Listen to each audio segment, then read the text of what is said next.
السلام علیکم. آج دا جرنلسٹ کٹ میں ہوں رئیسہ فاطمہ اور میرے ساتھ ہیں سینئر تجزیہ کار سجاد انور صاحب. السلام علیکم. جی وعلیکم السلام. رئیسہ کیسی ہیں آپ؟ ٹھیک ہیں؟ میں بالکل ٹھیک ہوں. سر 10 جون کو بجٹ پریزنٹ ہوگا. اس سے پہلے 9 جون کو اقتصادی سروے کا ڈیسائیڈ کیا گیا ہے. اس سے پہلے 8 جون کو NEC کی ایگزیکٹو کمیٹی کا اجلاس بلایا گیا ہے. تو یہ جتنا شور تھا 28ویں ترمیم سے ریلیٹڈ اور جو پیپلز پارٹی اور PMLN کے ہم نے کل بھی بات کی کہ مذاکرات چل رہے تھے, تو ان کی کیا صورتحال ہے؟ وہ کہاں تک پہنچے؟ کوئی فروٹفل اینڈنگ ان کی ہوئی ہے یا نہیں ہوئی؟ کیا آپ کو نظر آ رہا ہے؟ دیکھیں, یہ تو آج گورنمنٹ نے اعلان کر دیا کہ 10 جون کو بجٹ پیش ہوگا. 9 جون کو اکنامک سروے ہوتا ہے, ایک جو پچھلے سال کی جو کارکردگی ہوتی گورنمنٹ اس کو جاری کر دیا ہے. اور اس سے پہلے جو ایکنک کا اجلاس ہے جس کے بارے میں آپ نے بتایا کہ وہ ہوگا.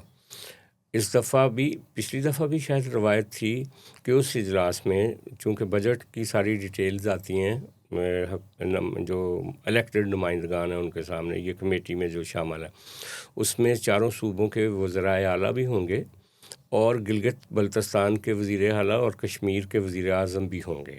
اب یہ ایک طرح سے ایکسپینڈڈ ایک کمیٹی بن چکی ہے. تو یہ سارے جو اعلانات کر دیے ہیں گورنمنٹ آف پاکستان نے آج, اس کے بعد ترامیم کی تو کہانی ختم ہو گئی نا. میں نے جیسے پہلے کہا تھا آپ کو کہ جب بجٹ کا اجلاس بلا لیا جائے تو پھر کوئی لیجسلیشن نہیں ہو سکتی, کم از کم اس سیشن میں. اس سیشن کے بعد ہو سکتی ہے یا اس سے پہلے ہو سکتی. تو وہ جو رات تک بعض اینکر اور ٹیلی ویژن چینلز کے بڑے معتبر صحافی دھول اڑا رہے تھے, آج کل رات بھی میں کامران خان کو سن رہا تھا, وہ تو کہہ رہا تھا کہ بس آئی جو 28ویں ترمیم کے بغیر بجٹ ہی نہیں پاس ہوگا. اسی طرح ہمارے باقی لوگ جو کر رہے تھے تو ان کو شاید وہ ریئلائز بھی نہیں کرتے کہ وہ اتنی بڑی باتیں کر جاتے ہیں اور بعد میں ان کے اوپر وہ معذرت بھی نہیں کرتے کہ ہم نے کن بنیادوں پہ یہ بات کی. اور ہم شروع سے یہ کہہ رہے تھے جب سے یہ شور مچا ہوا تھا کہ کوئی بھی ترمیم اس وقت تک نہیں آئے گی جب تک مسلم لیگ نون جو کہ حکومت میں ہے وہ ایک ڈرافٹ جو ہے وہ اپنی اتحادی جماعتوں کے ساتھ شیئر نہیں کرے گی اور اس کے اوپر بات نہیں ہوگی, ایک اتفاق رائے نہیں ہوگا. اس کے بعد ہی ساری باتیں جو طے ہوں گی. لیکن سارے لوگ اس پہ اصرار کر رہے تھے, بضد تھے کہ جس طرح سے 27ویں ترمیم ہوئی تھی راتوں رات ایک مسودہ آیا تھا اسی طرح آئے گا, سارے لوگ انگوٹھا لگائیں گے اور نکل جائے گا. تو ہم نے کہا تھا کہ اس دفعہ پیچیدگی ہے.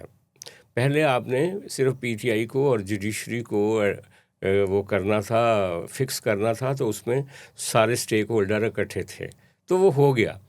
اب آپ سٹیک ہولڈرز میں سے ایک ایک کو چن کے جب فکس کرنے کی کوشش کریں گے تو سٹیک ہولڈر تو نہیں مانیں گے نا. یہ ٹیڑھا کام ہے, اس کو عقل سے سمجھ بوجھ کے وقت دے کے ہی کرنا پڑے گا. یہ نہیں ہو سکتا کہ آپ کہیں کہ 8 جون سے پہلے یہ کرو اور نہیں تو آپ کی چھٹی. یہ نہ کوئی کہہ سکتا ہے, نہ ایسا ہوا ہے, نہ ایسا پاسبل تھا. تو یہ ان سارے میڈیا کے لوگوں کو سوچنا چاہیے. جہاں تک پیپلز پارٹی اور نون لیگ کی بات چیت ہے, 2 اجلاس ان کے ہو چکے ہیں اسی بجٹ کے اوپر, اور اب اعلان کیا ہے گورنمنٹ آف پاکستان نے یا مسلم لیگ نون کی طرف سے یہ اعلان کیا گیا ہے کہ اسحاق ڈار صاحب جو نائب وزیر خارجہ ہیں, نائب وزیر اعظم ہیں اور ساتھ وزیر خارجہ بھی ہیں, وہ آصف علی زرداری صاحب سے بھی ملیں گے ایوان صدر میں جا کے, اور بلاول بھٹو جب گلگت بلتستان سے آئیں گے تو ان سے بھی ملاقات کریں گے تاکہ وہ اپروولس ہو سکیں بجٹ کے حوالے سے. جو دونوں پارٹیاں ایک دوسرے کو, پیپلز پارٹی جو مانگ رہی ہے کیا وہ مسلم لیگ نون دے سکتی ہے, نہیں دے سکتی, اس میں ان کی لیمیٹیشنز کیا ہیں, کیا دے سکتی, اس میں چیزیں فائنلائز ایمیکیبلی ہو جائیں گی. جب انہوں نے اجلاس بلا لیا تو اس کا مطلب ہے کہ اب کافی حد تک سگنلز ہو گئے ہیں, تو اب بات اوپر ہوگی اور وہ ہو جائے گا. ٹھیک ہے. دوسری جانب گوہر خان صاحب, بیرسٹر گوہر خان صاحب نے اسپیچ کی ہے گلگت بلتستان میں, اور انہوں نے کہا کہ بہت شکایات کا اظہار کیا کہ ہمیں پہلے تو الیکشن لڑنے سے روکا گیا, ہمیں آپ آر کوریڈورز میں نہیں آنے دے رہے, تو ہم اس طرح تو پھر ہم سینٹ اور نیشنل اسمبلی میں بھی اپنی سیٹس ختم کر دیں گے, گیو اپ کر دیں گے, اور پھر ہم آئینی ڈھانچے کے اگینسٹ جا کر ہم کوئی ایسا ایکشن لیں گے کہ جو پھر مطلب ایک طرح سے انہوں نے دھمکی دی ہے بیسکلی. تو یہ کس تناظر میں وہ یہ بات کر رہے تھے؟ تناظر کا آپ کو پتہ ہی ہے, گلگت بلتستان میں الیکشن ہو رہے ہیں, پی ٹی آئی کو وہاں سے الیکشن نہیں لڑنے دیا جا رہا. تو وہ اچیو کیا کر لیں گے یہ سیٹس چھوڑ کے؟ نہیں میں دیکھیں, ایک بندہ اپنا غصہ تو ظاہر کر سکتا ہے نا جو ان کے ساتھ ہو رہا ہے. ٹھیک ہے, وہ کوئی ابھی سب کچھ چھوڑنے تو نہیں جا رہا ہے. ابھی تو انہوں نے یہ کہا ہے کہ جس طریقے سے ہمیں آپ بالکل ہر جگہ سے ہماری سپیس ختم کر رہے ہیں, گلگت بلتستان میں ہمیں الیکشن نہیں لڑنے دے رہے, ہماری پارٹی کی وہ جو رجسٹریشن تھی وہ کینسل کر دی گئی. ایون جس پارٹی کے ساتھ انہوں نے مل کے الیکشن لڑنا چاہا اس کو بھی انہوں نے کالعدم قرار دے دیا. بالکل. اور اس کے بعد جب ان کے لیڈرز وہاں پہ گئے ان کو بھی وہاں سے علاقہ بدر کر دیا گیا یا وہاں سے نکال دیا گیا. اسد قیصر صاحب کے ساتھ جو ہوا اور باقی لوگوں کے ساتھ جو ہوا وہ بھی آپ کے سامنے. پھر اب وہ گئے ہیں تو وہاں پہ واقعی پی ٹی آئی کی جو بھی سپورٹ بیس ہے تو اس کو ایکسپریس کرنے کا موقع نہیں دیا جا رہا سسٹم میں. یہ بات تو وہ بالکل ٹھیک کر رہے ہیں, اور یہ پیپلز پارٹی اور نون لیگ کا بھی کام ہے کہ ان کو چاہیے کہ وہ جو جس طرح سے نون لیگ اور پیپلز پارٹی پورے ناردرن ایریا میں اپنی کیمپین چلا رہے ہیں, کیا ان کو اچھا لگ رہا ہے کہ ایک پارٹی جو ہے اس کا بالکل آواز بند کر دی جائے یا اس کو روک دیا جائے؟ تو یہ ان کے اپنے لیے بھی ایک سوال ہے, اپنی ساکھ کے لیے بھی, مسلم لیگ نون کے لیے بھی اور پیپلز پارٹی کے لیے بھی. لیکن جو بیرسٹر گوہر نے کہا اس میں بہت ساری چیزیں اس نے میں سمجھتا ہوں کہ درست کی, کہ جب آپ کسی پارٹی کو اس کی جینون جو رائٹس ہیں ان سے محروم کر دیتے ہیں, اس کو بولنے کا موقع نہیں دیتے, اس کی سپیس ختم کر دیتے ہیں, تو اس کے بعد ہی پھر بدقسمتی سے یا خزان خواستہ کچھ ایلیمنٹس جو ہوتے ہیں وہ ٹوٹ کے اینٹی اسٹیٹ ایک رول پلے کرنا شروع کر دیتے ہیں. وہ جو کانسٹیٹیوشنل مین سٹریم بنائی ہوئی ہے ہم نے, پارلیمنٹ بنائی ہوئی ہے, آئینی ڈھانچہ بنایا ہوا, پھر وہ اس سے باہر نکل کے کوئی نہ کوئی وہ سوچتے ہیں جو کہ جس طرح سے 9 مئی ہوا یا جس طرح سے دوسری چیزیں ہوئیں جن کو پسند نہیں کیا جاتا, تو وہ اس واقعے کی نوبت نہیں آنے دینی چاہیے کسی بھی پارٹی کے ساتھ. آج یہ پی ٹی آئی کے ساتھ ہو رہا ہے تو کبھی یہ پیپلز پارٹی کے ساتھ ہو رہا تھا, کبھی یہ نون لیگ کے ساتھ ہو رہا تھا.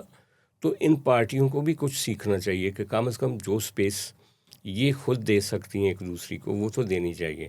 ٹھیک ہے, ایکسٹرنل پریشرز ہیں, اسٹیبلشمنٹ کا ایک اپنا ایجنڈا ہے. اس وقت اسٹیبلشمنٹ کے نشانے پہ ہے پی ٹی آئی. وہ نہیں چاہتے کہ پی ٹی آئی کی پاپولیرٹی کہیں پہ ایکسپریس ہو, پتہ چلے کہ وہ ایک مقبول جماعت ہے. وہ اس تاثر کو زائل کرنا چاہتے ہیں. لیکن یہ ہم نے دیکھا ہے نا کہ یہ ساری چیزیں کبھی فائدہ مند تو نہیں ہوئیں پاکستان کے لیے. ہمیشہ جس بھی پارٹی کو آپ نے اس طرح سے دبایا بلکہ وہ اپنے پرپورشن سے زیادہ طریقے سے ابھری ہے بعد میں. ٹھیک ہے.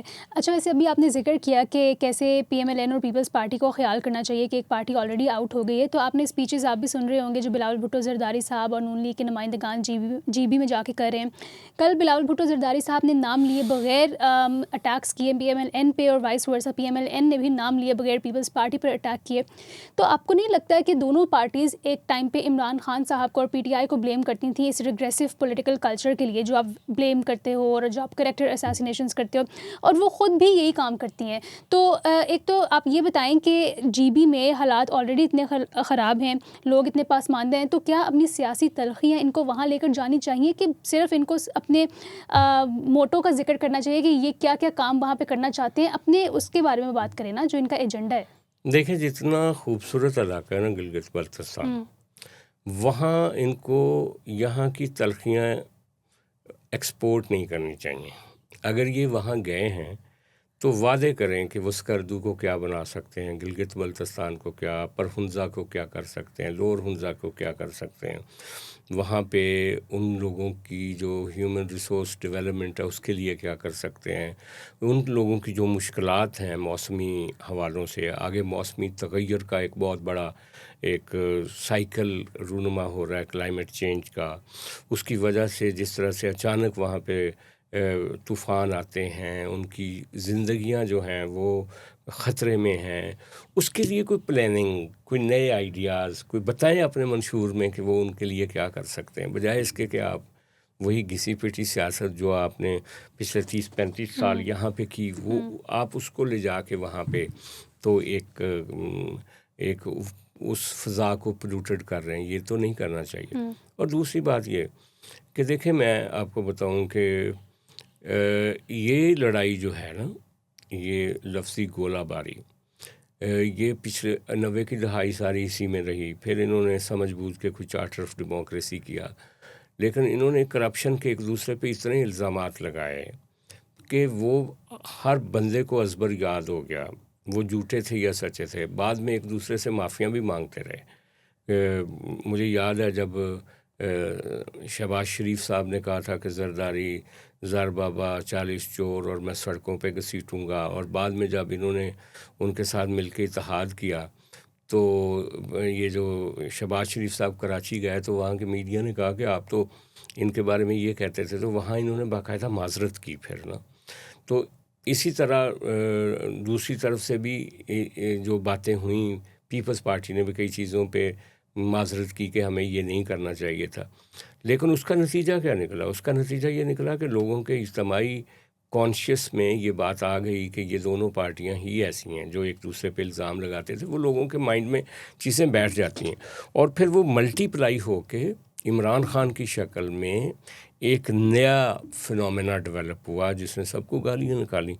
تو میرا کہنے کا مطلب ہے کہ ٹھیک ہے، آپ کے ملک میں جو قانون نافذ کرنے والے ادارے ہیں لائک نیب ہے، اینٹی کرپشن کے ادارے، اگر آپ سمجھتے ہیں کہ آپ کا جو مخالف فریق ہے وہ کرپشن کر رہا ہے تو آپ ایک سالڈ ثبوت کے ساتھ جائیں، ادارے میں جا کے درخواست دیں اور پھر دیکھیں کہ ہوتا ہے یا نہیں ہوتا. بدقسمتی سے آج تک نہ پیپلز پارٹی کے اوپر کوئی الزام ثابت ہو سکا ہے، نہ مسلم لیگ نون کے اوپر، یعنی میں لیڈرشپس کی بات کر رہا ہوں. لیکن الزامات اتنے ہیں کہ چور چور جدھر جاتے ہیں چور چور کی شور آتا ہے. وہ ان کے نیریٹو کی بدتمیزی کی غلطیاں ہیں جو ان کے پھر چہرے پہ واپس آتی ہیں. اور عمران خان اسی طرح کے نیگیٹو نیریٹو کے اندر سے پیدا ہوا تھا، اور سب نے کہا جی کہ یہ ایک کلین آدمی آ گیا.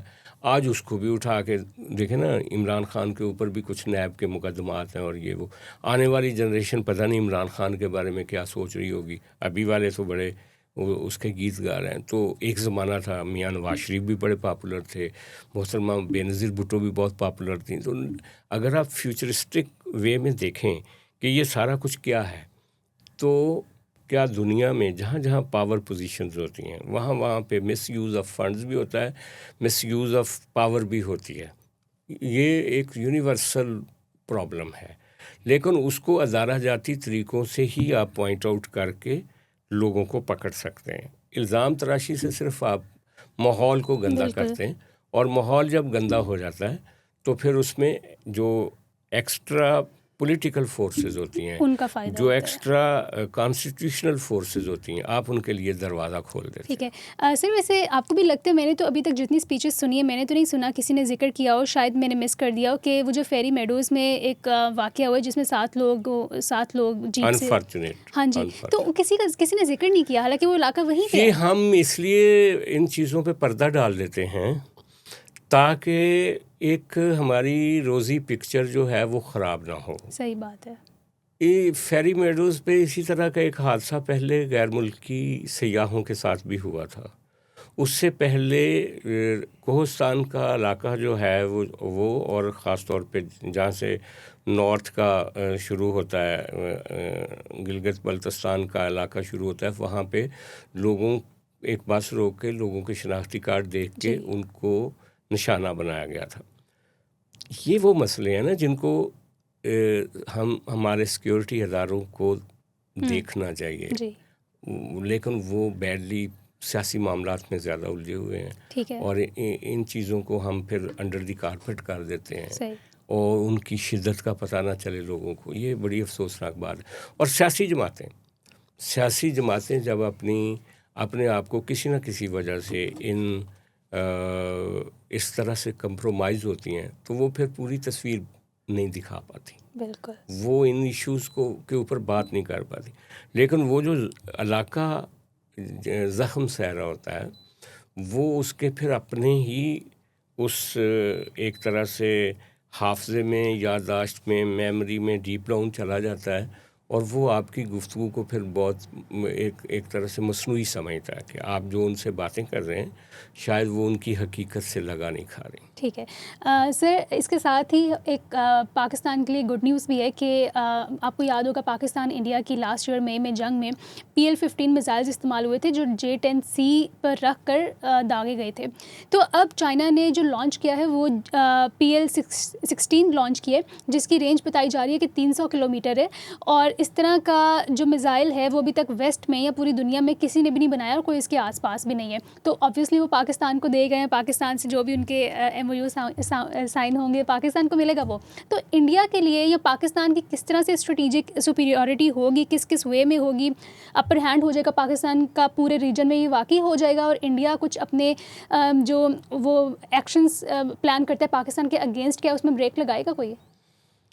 دیکھیں ابھی تو انڈیا جو PL-15 کے اثرات ہیں ان کو نہیں بھول سکا, تو یہ ان کے لیے ایک بڑی خبر ہوگی کہ PL-16 بھی ہے اور پائپ لائن میں وہ یقیناً پاکستان کو ملے گا, کیونکہ یہ جو PL-15 بھی ملا تھا تو جنگ سے پہلے تو انڈینز کو نہیں پتہ تھا کہ ہمارے پاس یہ ان کو اندازہ نہیں تھا. تو ہو سکتا ہے کہ اس کی پہلی کھیپ ہی پاکستان آ جائے. پاکستان اور چین کے جو تزویراتی ریلیشنز ہیں, حکمت عملی کی جو ایک پوری بنیاد ہے, چون الائی کے زمانے سے لے کر اب تک انہوں نے کہا تھا, ان کا ایک وعدہ ہے کہ وہ پاکستان کی سلامتی کے ذمہ دار. وہ کہتے تھے اس معاملے میں آپ بے فکر ہو جائیں. اب شی جو ہیں اس وقت شی جن پنگ وہ کئی دفعہ کہہ چکے ہیں کہ, اور میں بھی آپ کو بتا چکا ہوں کہ یہ انڈیا کے ارد گرد ایک طرح سے نا ایک کوس ہے.